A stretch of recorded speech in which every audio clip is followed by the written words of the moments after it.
الحمد للہ رب العالمین والصلاة والسلام علی رسولہ الکریم وعلی آلہ واصحابہ اجمعین۔ دوسرا سبق جو ہے اس میں سب سے پہلے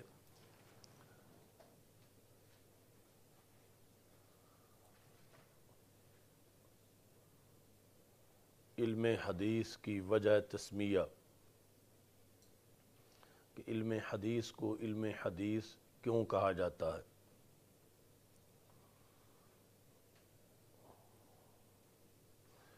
تو لفظ حدیث جو ہے یہ قدیم کی ضد ہے،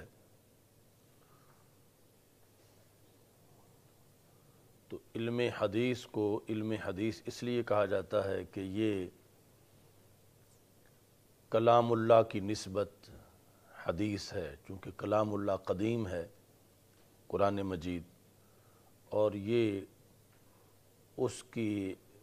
لحاظ سے اس کے مقابلے میں حدیث ہے۔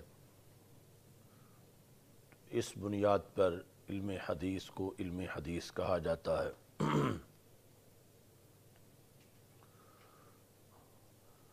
دوسری وجہ یہ ہے کہ حدیث کا معنی ہے قول،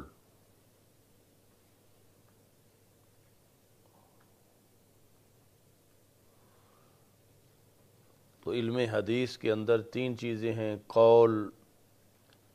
فعل اور تقریر۔ تو یہ ہے تسمیۃ الشیء باسم جزئہ الاعظم، کہ کسی شے کا اس کے اجزاء میں سے ایک بڑے جز کے ساتھ نام رکھ دینا، چونکہ حدیث شریف کی جو مجموعی اقسام ہیں ان میں سے زیادہ احادیث جو ہیں ان کا تعلق قول کے ساتھ ہے۔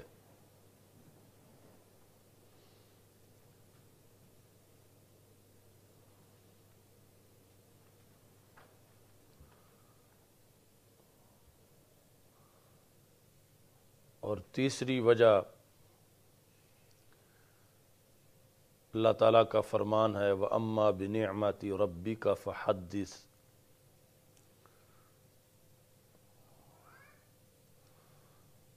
تو اس کے اندر جو ہے وہ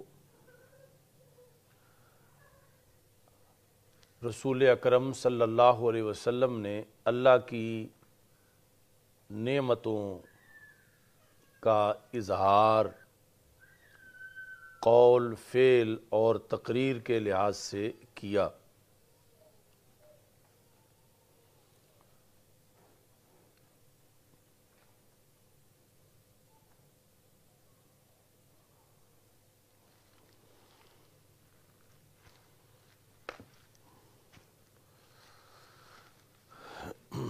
باقی یہ جو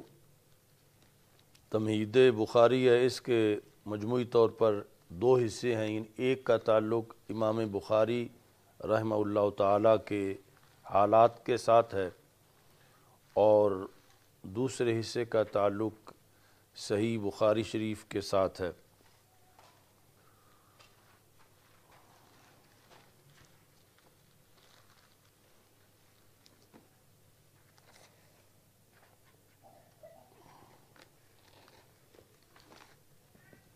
تو امام بخاری رحمۃ اللہ علیہ کے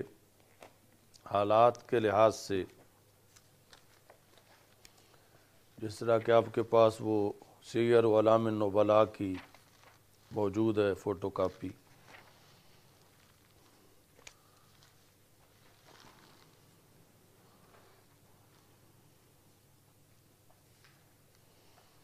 اس کے اندر امام بخاری رحمۃ اللہ علیہ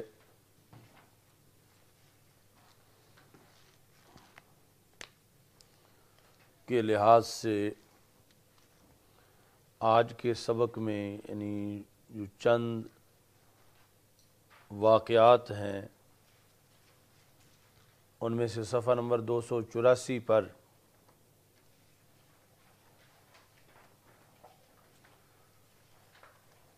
نجم بن فضیل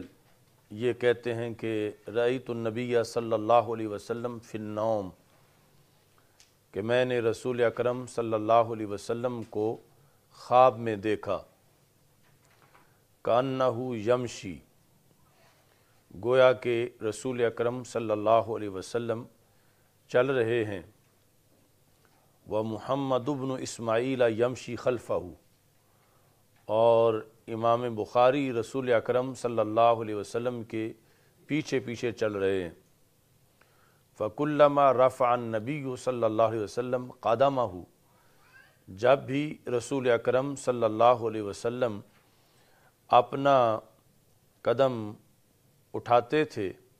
وَعَدَ محمد بن اسماعیل قَدَمَهُ فِي الْمَكَانِ الَّذِي رَفَعَ النَّبِيُّ صلی اللہ علیہ وسلم قَدَمَهُ، تو جب رسول اکرم صلی اللہ علیہ وسلم قدم اٹھاتے تھے تو امام بخاری رحمۃ اللہ علیہ اپنا قدم اسی جگہ رکھ رہے تھے جہاں سے رسول اکرم صلی اللہ علیہ وسلم اپنا قدم اٹھا رہے تھے۔ تو اس سے بھی اس خواب سے جو کہ نجم بن فضیل نے جس کا ذکر کیا، یہی ماخوذ ہے کہ امام بخاری رسول اکرم صلی اللہ علیہ وسلم کی اتباع کے اندر اور سرکار دو عالم صلی اللہ علیہ وسلم کی پیروی کرنے کے لحاظ سے اپنی مثال آپ تھے، اور نبی اکرم صلی اللہ علیہ وسلم نے جو احکام دیے، حضرت امام بخاری ان کی حفاظت میں بعد میں اپنا کردار ادا کر رہے تھے۔ 285 صفحے پر امام بخاری رحمۃ اللہ علیہ کے حافظہ کے لحاظ سے ذکر ہے۔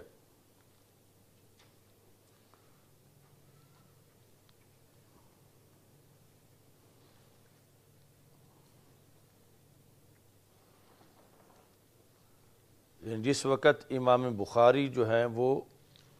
بصرہ میں تشریف لے گئے، یہ 285 کے آخر میں ہے،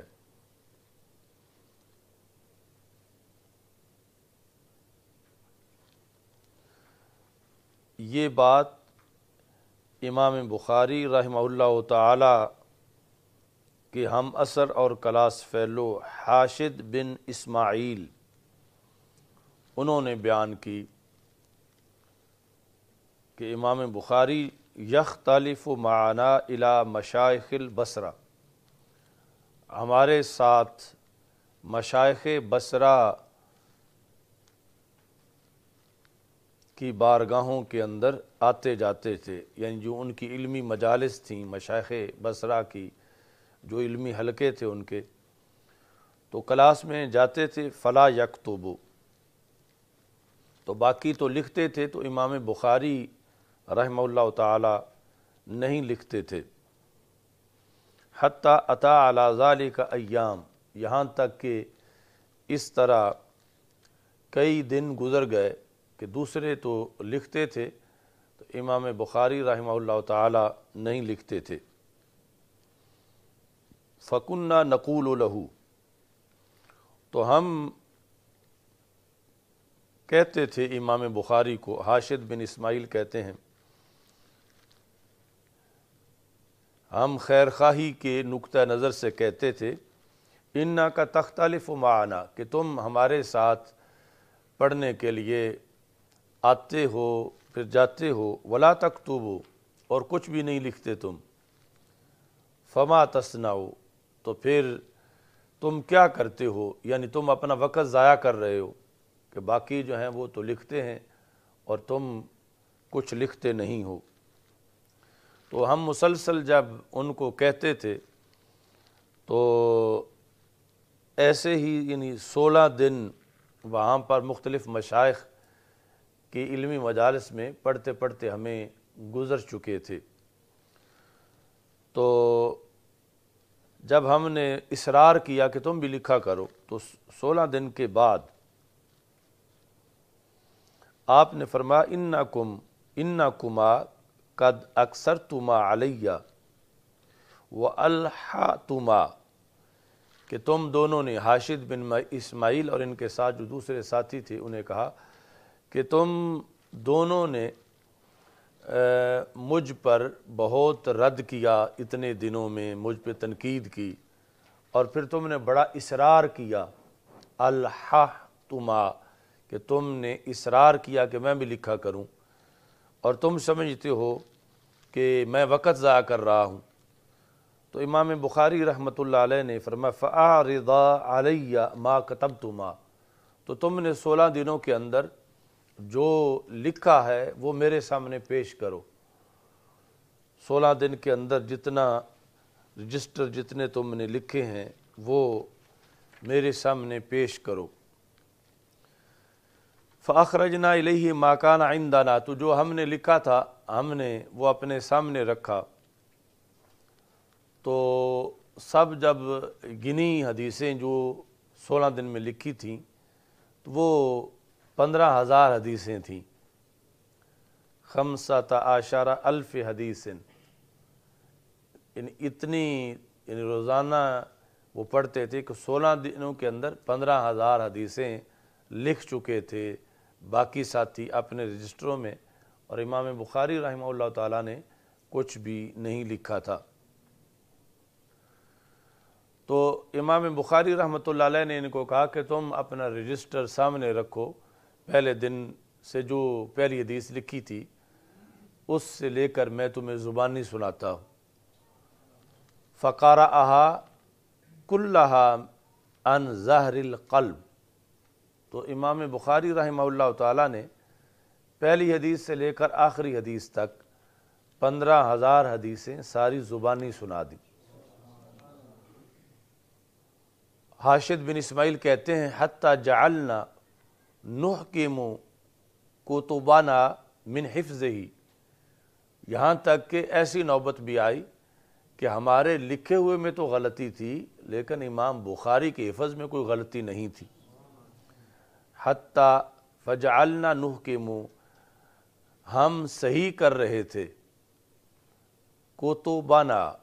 اپنی کتب کو، یعنی جو ہم نے لکھا ہوا تھا اس کو ہم صحیح کر رہے تھے، من حفظہ ہی، ان کے حفظ کی وجہ سے، کہ وہ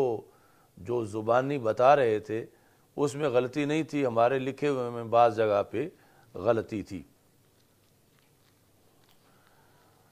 ثم قال، تو پھر آپ نے یہ ارشاد فرمایا، یعنی 15,000 سنا کے آپ نے فرمایا اترون انی اختلف حدرا، کیا تم یہ سمجھتے ہو کہ میں فضول آتا ہوں یہاں پر؟ یعنی تمہارا جو گمان تھا وہ غلط ہے کہ اگر میں لکھتا نہیں تو میں وقت ضائع کر رہا ہوں، میں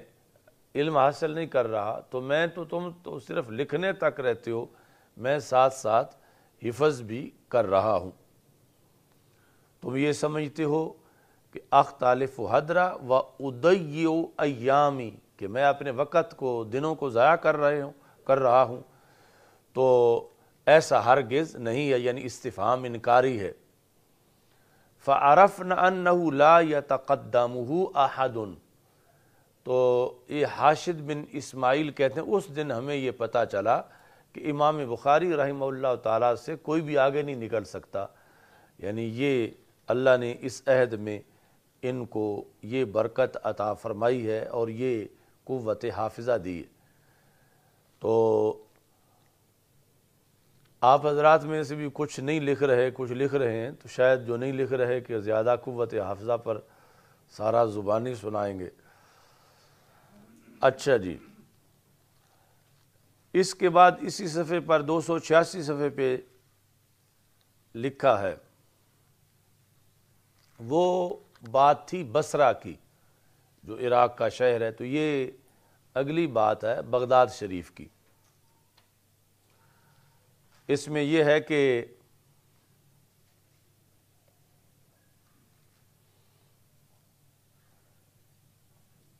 ابو احمد عبداللہ بن عدی کہتے ہیں کہ میں نے متعدد مشائخ سے یہ سنا ہے، وہ کہتے ہیں کہ محمد بن اسماعیل بخاری جس وقت بغداد شریف میں آئے تو فسمع بھی اصحاب الحدیث، تو اصحاب الحدیث کو یہ پتہ چلا کہ وقت کے بہت بڑے امام جو مشہور ہیں وہ بغداد شریف میں آئے ہیں۔